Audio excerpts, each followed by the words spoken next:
உலக நாட்டு மக்களுக்கு வணக்கம். இன்னும் 350 ஆண்டுகளுக்கு பிறகு 350 ஆண்டுகளுக்கு பிறகு உலக நாடுகளில் சாலைகள் இருக்கும். சாலைகள் போடுவதற்கு ஜல்லி கிடைக்காது, மணல் கிடைக்காது. உலக நாடுகள் சாலை போடுவதற்கு ஜல்லி மணல் கிடைக்காமல் திண்டாடும். உலகத்தில் அனைத்து நாடுகளிலும் உள்ள மலைகள், கருங்கல் மலைகள் அனைத்தும் உடைக்கப்பட்டு பயன்பாட்டுக்கு வந்துவிடும். ஆனால் 350-400 ஆண்டுகளுக்கு பிறகு உலகத்தில் எந்த நாட்டிலும் மலை இருக்காது, மண் மலைகள் மட்டுமே இருக்கும். கருங்கல் மலைகள் அனைத்தும் உடைக்கப்பட்டுவிடும். மக்களின் தேவைக்காக அனைத்து மலைகளும் உடைக்கப்பட்டு கட்டிடங்களுக்கும் சாலைகளுக்கும் பயன்படுத்தப்பட்டுவிடும். 350 ஆண்டுகளுக்கு பிறகு ஒரு லாரி ஜல்லியின் விலை 50 லட்சம் ரூபாய் வரும்.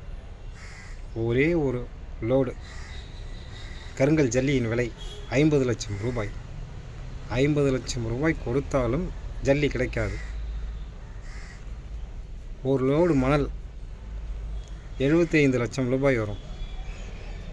400 ஆண்டுகளுக்கு பிறகு இந்த விலை வரும். ஒரு லோடு மணல் மட்டும் 75 லட்சம் ரூபாய். ஒரு லோடு ஜல்லி, கருங்கல் ஜல்லி 50 லட்சம் ரூபாய். உலக நாடுகளில் இருக்கும் பெரிய பெரிய சாலைகள் அனைத்தும் சிறிய சாலைகளாக மாறிவிடும். 4 வழிச்சாலை, 6 வழிச்சாலைகள் எல்லாம் 2 வழிச்சாலைகளாகவே மாறிவிடும். எதிர்காலத்தில் ரோடுகள் எல்லாம் குண்டும் குழியுமாக ஆகிவிடும். ஜல்லி கிடைக்காது, மாற்றுப் பொருட்கள் அதற்கு இல்லை. சாலைகளை அமைப்பதற்கு மாற்றுப் பொருட்கள் இல்லை, எல்லாம் மண் சாலைகளாக மாறிவிடும்.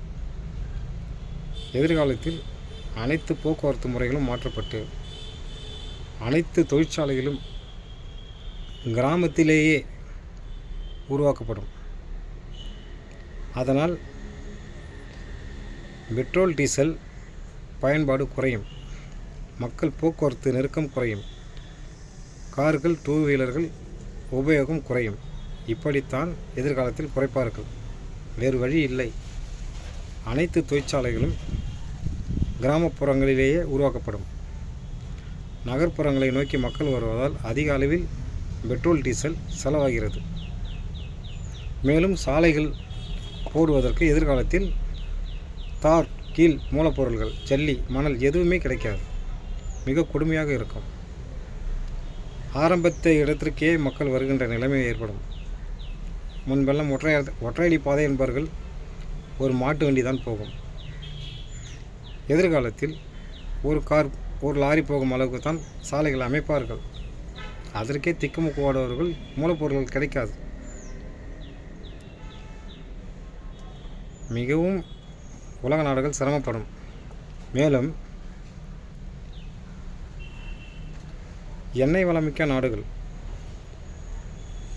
அனைத்து எண்ணெய் வளமிக்க நாடுகளும் இன்னும் 300 ஆண்டுகளுக்கு பிறகு மிகவும் வறுமையை சந்திக்கும். அனைத்து எண்ணெய் வளமிக்க நாடுகள் 300 ஆண்டுகளுக்கு பிறகு, அதன் பிறகு 450 ஆண்டுகளுக்கு பிறகு அனைத்து நாடுகளும் வறுமையில் இருக்கும். மிக கொடுமையாக இருக்கும்.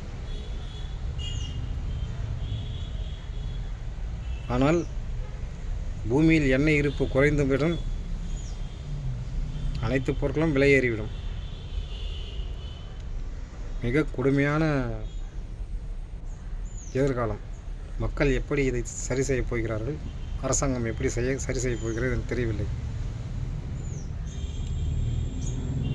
இந்த எண்ணெய் கிணறு உள்ள அனைத்து நாடுகளும் வறுமையில் வந்துவிடும். 450 ஆண்டுகளுக்கு பிறகு, சரியாக 450 ஆண்டுகளுக்கு பிறகு இந்த அனைத்து நாடுகளும், எண்ணெய் வளம் மிக்க அனைத்து நாடுகளும் தன் கையில் உள்ள பணத்தை அனைத்தும் செலவழித்துவிடும். அவர்களிடம் இயற்கை உணவுப் பொருட்கள் இல்லை. மிகவும் கொடுமையான எதிர்காலமாக இருக்கும். உலக நாடுகள் மிகவும் ஜாக்கிரதையாக இருக்க வேண்டும். இப்பொழுதிருந்தே அனைத்து எண்ணெய் வளமிக்க நாடுகளும் மக்களுக்காக சரியான திட்டத்தை உருவாக்க வேண்டும். மேலும் உலகத்தில் அதிக மக்கள் தொகை கொண்ட நாடு 2 நாடுகள் தான், இந்தியா, சைனா. இந்த 2 நாடுகளிலும் ஒரு வறுமையோ இயற்கை சீற்றமோ ஏற்பட்டால் இந்த 2 நாடுகளை காப்பாற்ற எந்த நாடுகளாலும் முடியாது. இந்தியாவுக்கு சைனாவும், சைனாவுக்கு இந்தியாவும் தான் உதவி கொள்ள வேண்டும். அப்படித்தான் எதிர்காலம் இருக்கும். இந்தியாவில் மிக விரைவில் விளையாத நிலங்கள் அனைத்தையும் பயிர் விளையும் நிலங்களாக மாற்ற வேண்டும். எதிர்காலத்தில் உணவு தட்டுப்பாடு அதிகம் ஏற்படும். பல உலகநாடுகள் இந்தியாவை எதிர்பார்க்கும். நாம் அவர்களுக்கு கை கொடுத்தாக வேண்டும்.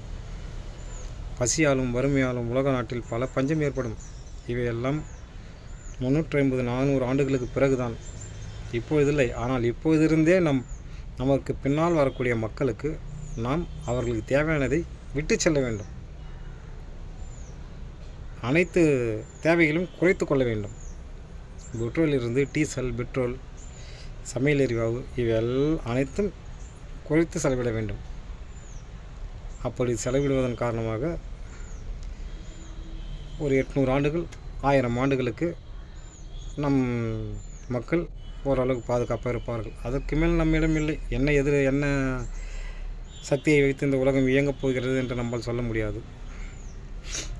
மீண்டும் உலகம் முழுவதும் மரங்கள் வளர்க்கப்படும். எரிவாயு தட்டுப்பாடு ஏற்படும் போது மரங்கள் மீண்டும் விறகு அடுப்புக்கு தான் வருவார்கள்.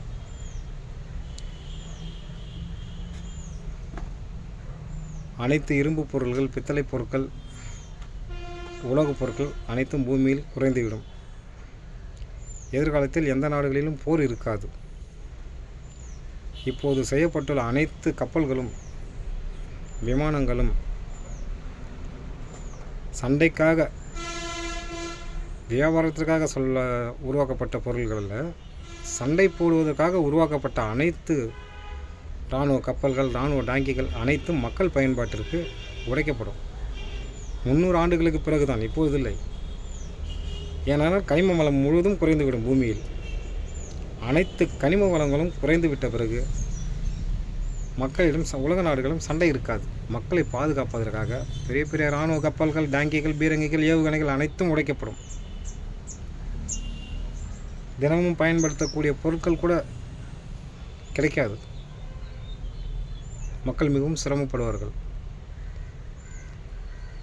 அந்த 300 ஆண்டுகளுக்கு பிறகு விமானம் தாங்கி போர் கப்பல்கள் உடைக்கப்படும்.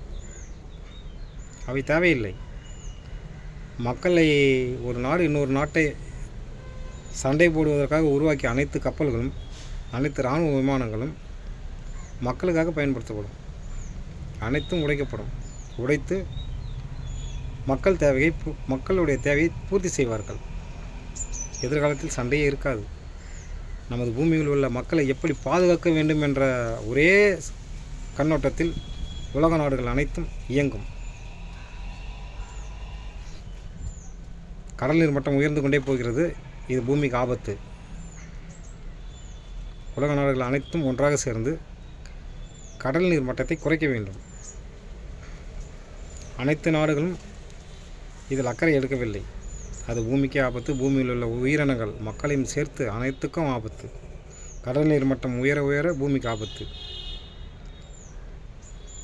கடல் நீர் மட்டத்தை உலக நாடுகள் அனைத்தும் ஒன்று சேர்ந்து கடல் நீர் மட்டத்தை குறைக்க வேண்டும். அனைத்து ஆற்று நீர்களையும் கடலில் விடக்கூடாது. அந்த ஆற்று நீரை கடலில் விடாமல் தடுத்தாலே போதும். விவசாயத்திற்கு பயன்படுத்த வேண்டும். எதிர்காலத்தில் விவசாயம் எப்படி நடக்கப் போகிறது என்பதே தெரியவில்லை. நீர் பற்றாக்குறை ஏற்படும். மக்கள் என்ன செய்வார்கள்? அனைத்து எரிபொருள்களும் தீர்ந்துவிடும். இப்போது 150 கிலோமீட்டர், 100 கிலோமீட்டர், 300 கிலோமீட்டர் போகின்ற வாகனங்கள் அனைத்தும் எதிர்காலத்தில் ஓரத்தில் இரும்பு கடைக்கு நிறுத்தப்பட்டுவிடும். ஆமாம், அனைத்து கிராமங்களிலும் தொழிற்சாலை உருவாக்குவார்கள். நகர்ப்புறங்களில் தொழிற்சாலைகள் இனிமேட்டு உருவாகாது.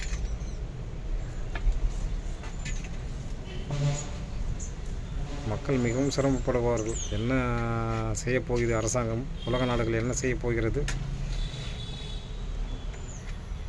நிலைமை ரொம்ப மோசமாக போய் கொண்டிருக்கிறது.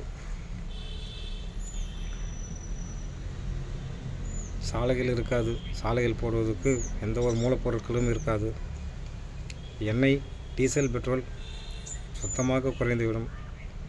மின்சாரம் மிகவும் பாதிப்படையும். உலகம் முழுவதும் எத்தனை மாற்று மின்சாரம் வந்தாலும் சமாளிப்பது சிரமமாக இருக்கும். அனைத்தும் அணு மின்சாரத்தை நம்பியிருப்பார்கள். காற்றலை மின்சாரம், நீர் மின்சாரமும் குறைவாக இருக்கும் எதிர்காலத்தில். இன்னும் 200 வருடங்களில் பூமியில் நிறைய தொழிற்சாலைகள் உருவாகும். அதனால் பூமியின் வெப்பநிலை அதிகரித்து நிறைய இழப்புகள் ஏற்படும். நிறைய இயற்கை சீற்றங்கள் ஏற்படும். ஆனால் 450 850 ஆண்டுகளுக்குள் 3 கிரகங்கள் பூமியின் அருகில் வரும். அந்த கிரகங்கள் வரும்பொழுது பூமி குளிர்ச்சி அடையும். ஆனால் அதனால் பல நன்மைகளும் இருக்கிறது, சில தீமைகளும் இருக்கிறது. இந்த கிரகங்கள் வரும்போது, பூமியை நோக்கி வரும்போது, அவை பூமியை குளிர்ச்சியான நிலைமையில் வைத்திருக்கும். ஆனால் அதில் இன்னொரு விளைவுகள் என்னவென்றால், அதிக குளிர் நிலை ஏற்பட்டால் பூமியில் தாவரங்கள் பூக்கள் பூத்து காய்கள் காய்ப்பது தடைபடும். கிரகங்கள் வரும்போது எதிர்காலத்தில் எப்படி இருக்கும் என்று நம்மால் கணிக்க முடியாது. இப்போதே பூமியின் புவியீர்ப்பு சக்தி, நிலவின் புவியீர்ப்பு இல்லாத சக்தி பல விளைவுகளை ஏற்படுத்துகிறது. அதன் காரணமாக நிறைய பூகம்பங்கள், நில அதிர்ச்சிகள் எல்லாம் ஏற்பட்டு கொண்டிருக்கின்றன.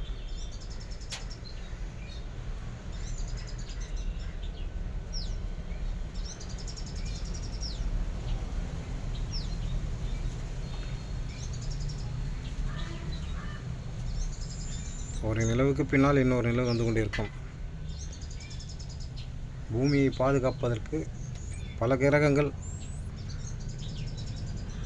அணிவகுத்து வரும். இது எந்த சக்தியால் இயக்கப்படுகிறது இன்னும் முடியவில்லை, தீர்மானிக்க முடியவில்லை. ஆனால் பூமி ஏதோ ஒரு சக்தி பாதுகாப்பாக வைத்து கொண்டிருக்கிறது.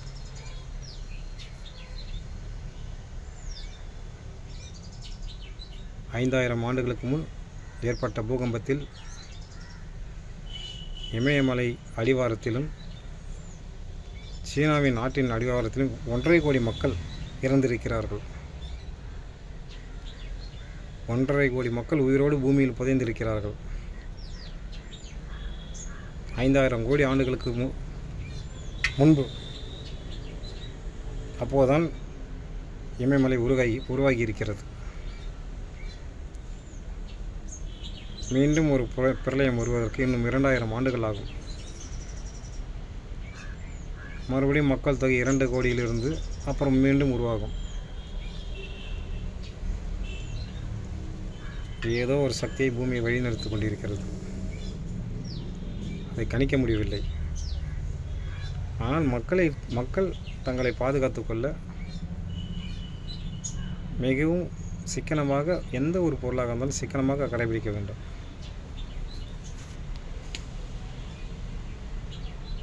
எதிர்காலத்தில் மிகவும் சிக்கலாக இருக்கும்.